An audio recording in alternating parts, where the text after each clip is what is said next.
Hey weirdos, welcome back to the Weird Canadian. This time, we're doing something different. I'm going to look at this week, everything that's happened in Canada, everything that's happened in the world, and give my take on it. Basically, just kind of giving you a sum up. We'll be talking about the G7 summit, the Ontario Bills 2 and 5, the Bank of Canada kills the CBDC project, and then how everything connects. Stay tuned with me and we'll go more into the fall of modern civilization, I guess. Let's get into understanding Bill 2 and 5. Doug Ford has released a Protect trilogy of bills, introducing Bill 2, Protect Ontario Through Free Trade in Canada Act, which is a precursor to Bill 5, which is to Protect Ontario by Unleashing the Economy Act. It's a corporate power grab disguised as trade prep. Dive into it, and it's removing environmental considerations. It's removing consultations between groups. It's removing access, like all the barriers we set up to stop things from happening. I see the opportunity in this, and I understand where they're going and why they're doing it because of corporate greed. It claims to improve the labor mobility in Canada, allow workers certified in other provinces to work immediately in Ontario, recognize goods and services from other provinces as that meet Ontario standards, like they just basically deemed meet Ontario standards. I agree with Bill 2. Is actually sounds like a great start to removing the red tape that we need. We have too much restrictions. Like the fact that I can get trained in Ontario but not use my training in Alberta is fucking ridiculous. Like I'm a programmer. I can program anywhere in the world. So why is somebody with the skills to build a house not able to build a house anywhere else in our country but the province that they were trained in? Like that's ridiculous. So the Lieutenant General of Council can designate other provinces as reciprocating jurisdictions and say they're part of Ontario, so therefore their goods are deemed Ontario goods as well. Once designated, mutual recognition applies automatically. We don't have to worry about anything. Goods from these provinces are treated as compliant with Ontario standards, and workers begin immediately during this registration. It sounds reasonable and beneficial. It addresses real labor shortages in construction and skilled trades, reduces bureaucratic red tape, and promotes Canadian unity through interprovincial cooperation. But Bill C2 sets up a framework and justification for Bill 5. It establishes the principle of competitiveness and that reducing red tape are the urgent priorities that bypass normal regulation process. So let's get into Bill 5. Unleashing our economy. Bill 5 is a big bill, and it's targeting multiple laws at once. It makes it harder to understand and debate each change individually. What this actually matters to you, though, is things are going to affect your job, your home, and your voice. Yeah, so this episode isn't really about left versus right. It's about sovereignty versus corporate capture, because that's where we're at. Some of the key components are creating special economic zones. Laws don't apply. Cabinet can just designate a place as a special zone without any approvals, and then companies can get exempt from provincial laws, provincial regulations, municipal bylaws, environmental protections, labor standards, and Indigenous consultation. Yeah, so basically it's the power for the government to say, we're going to fucking build. I don't care what you say. Basically, the minister will recommend what a area is, will approve it, and then trusted proponents get exemption from the law. So this is going back to what people are talking about before. Why are we creating laws that allow some individuals to bypass those laws? That is so corrupt. I did 3 videos on this. We have bills in legislation right now that state that we can't talk the way we normally do. We don't have free speech. The government has the right to shut us down for what we say. And that's scary. And it rolls back a few environmental changes, including Schedule 2, gutting the Endangered Species Act. It removes protections on the endangered species that allows for development in critical habitats, and it eliminates requirements for species recovery plans. So like if you displace a species, we don't care. It's also going to change Schedule 3 and 4, the environmental assessment changes, exempting major projects from environmental reviews, and allows projects to proceed without environmental approval. Specifically exempts Dresden landfill and Eagle's Nest mine, and reduces oversight on mining activities.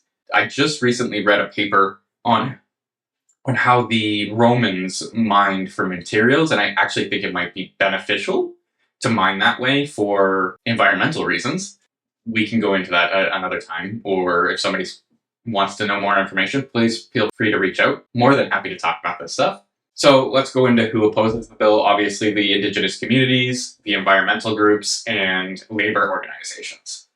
The concerns with the indigenous communities are obviously like it's their land, they're not being consulted, they wanted to make sure that it's all environmentally friendly. Like, and environmental groups are calling for like what's going on. Like, seriously, we should be giving this to the indigenous communities to run with because they're the ones who are going to fix the environmental problems that they cause.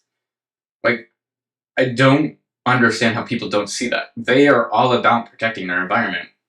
So let's ask them to build it in a way where it protects their environment but still gets their resources. Like, we can do both. Let's talk the Ring of Fire development. I have a whole video on this if you'd like to watch it. It's located in northern Ontario, traditionally Indigenous territory. It's estimated to be about $60 billion in mineral resources. These are minerals we need for our renewable energies, our cell phones, our computers. We need these. We need to be able to mine them. It contains 35 billion tons of carbon storage, so it's equivalent to like 39 billion cars' annual emissions. Peatland took thousands of years to develop, and once destroyed, it can't be restored. We have protests and anti-Ford, essentially, going on because of development over the Ring of Fire. On top of this, it's really the Indigenous rights, the Indigenous territory that owns this. Again, I think they should be the major benefiters of this, but there are no roads to the Ring of Fire. There are barely roads across Canada. There are no roads going up to Nunavut or the Northwest Territories or the Yukon. Like, we have no infrastructure because we stopped building it 50 years ago. We're good. We're good. No, we're not. We need to build roads. We need to build highways. We need to build interconnectedness.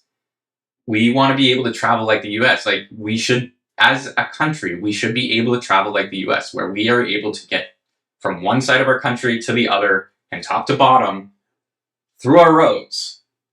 But we still need to update our electrical grids, our roads, basically our infrastructure around the board. There's a company in Ontario building a Starlink for Canada. That's great. That provides us a good sound internet structure, and small towns are going to benefit from this. Like, right now is the best time to be in small towns because this is where all the jobs are going to be. You could throw a data center in up north where it's fucking cold all the time, so you don't have to pay for air conditioning, right? You just open a window. These special zones can bypass environmental rules for data centers, allows massive energy consumption without environmental review, and prioritizes tech industry profits over environmental protection. Data centers are going to be pure profit. And if you can build a data center environmentally and sustainably, run it off of renewables, up there's so much fucking wind. Even on variable, we could do things to stop that variable rate from killing the system, or we could build a redundant system to do that. And then highway projects. We definitely need these as well. Canada is just a test case. They're waiting to see what happens. So let's go into what this G-Summit is. It's an international forum consisting of Canada, France, Germany, Italy, Japan, the United Kingdom, and the United States, as well as the European Union. These countries represent the largest world advanced economics. They meet annually to discuss global economics and policy issues. Basically, elite of the elite. Right? So it's getting hosted in Kananaskis, Alberta. Canada's hosting its own humiliation. We are hosting it for the 7th time. The key leaders present are Donald Trump, Ukrainian President Zelensky, the Mexican President Claudia, Indian Prime Minister Modi, the German Chancellor Friedrich Merz, the UK Keir Starmer, and Japanese PM Shigeru Ishiba. Obviously, Captain Canada, Mark Carney, is going to be leading it. So there's going to be no concise summary of what's going on, no joint statement. Essentially, they're going to come out and talk about things. They're going to tell us what they want, but there's no like consensus on that. Nobody's saying if that happened or not. So basically, there's no accountability to whatever comes out of these meetings. And Carney's just going to issue a statement that we have no clue about, to listen to his words and hope that that's what they talk about. First off, why are we having a pedophile and a known political assassin coming to our country? Now, I'm not saying it happened. I'm not saying it did. Like, I'm just going based off of what I know from the news, right? You got Trump and Moody, both which we know don't want to play with us in the way we want to play. So why did we invite them? I get it. It's like it's a global consortium. They're part of it, but at the same time, like, we should be focusing on how to fix what we have. And most of the G7 have the exact same problem. So the official agenda is protecting our communities around the world, building energy security, and accelerating digital transformation.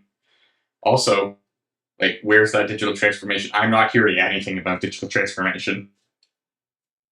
Securing partnerships for the future. But I think the real focus is on damage control, managing what Trump is disrupting, trade defense, like maximizing or minimizing the tariff damage, like figuring out where our shit's going to go so that we can keep continuing to make our shit, and alliance management, like making sure that our agreements are held up. They really want to make sure that we're safe, whatever happens with the US. So the official agenda is for energy security and digital transformation. I don't think that's the case. They're going to obviously talk about pipelines and securing deals across the pond to better manage our oil reserves. I know the U.S. Trump's already made like a big stink on all of this. He does not want that to happen because he's getting a good deal. Like, we're selling the U.S. oil for pennies on the dollar when we could be selling it to the open market and making a decent chunk of change that supports us, that lets us pay less taxes. But the real focus is the trade war and damage control. The US runs a trade deficit with all G7 countries except for the UK. This gives Trump leverage to demand whatever he wants. First off, the US imposed 10% tariffs on every country, so everything's more expensive. They're going to have higher costs. Obviously, these tariffs are fucking brutal. We're going to have regional inequity. We already have that. Like, the rural regions get no fucking money or say. The World Bank has downgraded global economic growth forecasts, so we're not going to have as much money to be able to invest in things. And that reason is substantial rise in trade barriers. Like, it's really hard to sell shit now. And Canada is heavily dependent on US trade. Our dollar is pegged to the US. So's most of the world's economy, right? So whatever happens in the US is going to directly affect the rest of the G7 countries because our dollar is pegged off of their dollar.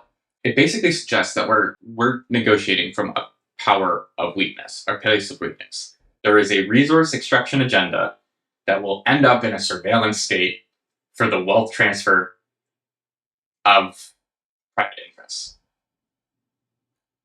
from public to private interests. Like, we're going to become corporate Canada. Yay! And I must stress this. This is not just Canada. This is pretty much every G7 country. We are about to experience a shift in Canada, in the world, that we've not seen before in any of our lifetimes. And the biggest impact areas are going to be the prairies with their agricultural exports, Ontario with their manufacturing supply chains. Like, Ontario is the biggest manufacturer of cars, which, again, I have more to say on the cars than anything else. And Quebec energy exports are at risk, on top of the forestry in British Columbia. The first industries that get hurt are the export-driven industries, lumber and forestry, steel and aluminum, agricultural projects, energy, so that's oil and electricity. We're about to see the fall of Western civilization. Let me make this clear. The US is going to have a civil war if things don't change. They are on the precipice of a revolution, and honestly, I don't think we're too far behind. We're in a new world. It's a crisis of capitalism. That's what we're experiencing. We are going to a two-tiered job system where if you don't do your work, you're not going to get fired. but they're going to hire a low-wage worker who's going to do it faster, better, and want to do it. We're going to have more jobs insecurity, especially with AI. And then, of course, the labor unions. I do not think public employees should be concerned. The unions should be definitely concerned because they're going to be losing power. All right, so let's get into what I found this day and made me very happy. So we just got results from the Canadian Bank of Canada about the CBDC that they were looking into building. Thankfully, it's dead. We've killed it. Woo! The Bank of Canada is a central bank established in 1934. Its key responsibilities are monetary policy, financial oversight, currency issuance and management, and government banking. It's currently led by Governor Tiff Macklem. She's been appointed in 2020. Her mandate is to keep inflation between 1% and 3%, targeting 2%, and independently operates from the government. In theory. So what is a central bank digital currency, or CBDC? It's a digital currency, essentially like your bank account, but instead of physical cash, it's all done on cryptocurrency. Like, it's all on your phone. There's a few countries that still already have CBDCs, and it's not going well because of political pressures. The political risk is very high. International coordination on CBDCs is a big thing too. Public resistance was strong. This is why a CBDC is bad, because it gives the government control to stop, to like kill your accounts, like instantly, doesn't give you free reign for your money. Like, your money is stuck within this country. And if the Canadian government doesn't like you, they'll just close your account. There go all your funds. They don't want to change how the system works. They just want to add more surveillance to the system because they know how to take advantage of it. All right. So let's go into how it all connects, what they're not telling you, because there's quite a bit. It's literally in a playbook called the shock doctrine. Let's go over it. The first one is to create or exploit a crisis. Hey, guess what we have? A crisis in the US, an emergency. Claim urgent action needed. Competitiveness requires immediate change and bypass normal democracy. So allow cabinet decisions without any consultations and short-sighted sessions. Implement corporate agenda. Deregulation, privatization, and labor suppression. And then to 5 is make changes permanent. Once implemented, hard to reverse. So here's the timeline on it. In February 2025, the election put Mark Carney as Captain Canada. Doug Ford campaigned against Trump's threats, both promising to defend Canada's sovereignty. Public support strong stance against US, right? Between March and April 25, we're now seeing policy reversal. Carney begins secretly bilateral talks with the US. Ford introduces Bill 2 and 5. Bank of Canada hints at CBDC reconsideration. The narrative shifts from resistance to competitiveness. May to present June 2025, implementation rush. Bill 2 and 5 passed with minimal debate. Legislation's adjourned after only 23 days of sitting, and the G7's planned without a joint communique. Let's take into account the speed factor. This rapid implementation suggests coordination and pre-planning. These weren't reactive policies. They were prepared in advance and implemented when the crisis provided cover. And so the common thread throughout all of this is the democratic bypass, corporate benefits, public exclusion, crisis jurisdictions, irreversible changes. That's what we're building. The private banking system maintains control. Public loses its privacy. And our digital privacy just got a reprieve. We have bloat in our governments that do not serve us. We have lost the idea of giving value and holding merit. Promoting people because they've been there for years, not because they've done something. And showcasing that if you want to lead, you just have to keep on showing up. That's not how you lead. You lead by example. We need to resist a lot of this change and pressure because we need a system that actually listens to our people and runs with them. The system is too easy to take advantage of. What does that mean for us? Like, seriously, how do we get past this? What do we do? First thing we need to do is understand the system. Recognizing that these aren't all separate issues or partisan political problems. It is a systematic problem that we need to fix. Every single problem we have right now is interconnected. Provinces should be sharing strategies and resources to build up our community, our connections. We should be reaching out to people globally on how they're combating these issues, on how to help. Trust me, people want to help. We need to showcase that what's going to happen is going to affect the old and the young first. These are two opposites of the spectrum. Your freedoms and rights are at stake. And I'm not just talking in terms of freedom of speech, because that's already been taken away. You're going to lose your economic rights. You're not going to be able to build a business or support what you want or do what you want eventually. We're losing our environmental rights. So if you want to protect an animal or a species, you're not going to have a leg to stand on. We're losing our democratic rights. Honestly, I don't even understand how this is happening. I'm just so dumbfounded. Here are some things that I think we could do. First off, contact your MP, contact them about Bill 2 and Bill 5 in Ontario. Like, I'm not in Ontario, so I have no say, but you should be contacting people, making sure that this isn't going to go anywhere. Make your voice heard. Join the organizations protesting, and there are plenty of advocacy groups across social media. Get information. Get into how it relates to you, how it relates to the people around you. And of course, always, you can share this info, like, comment, subscribe. Those help me. Take care.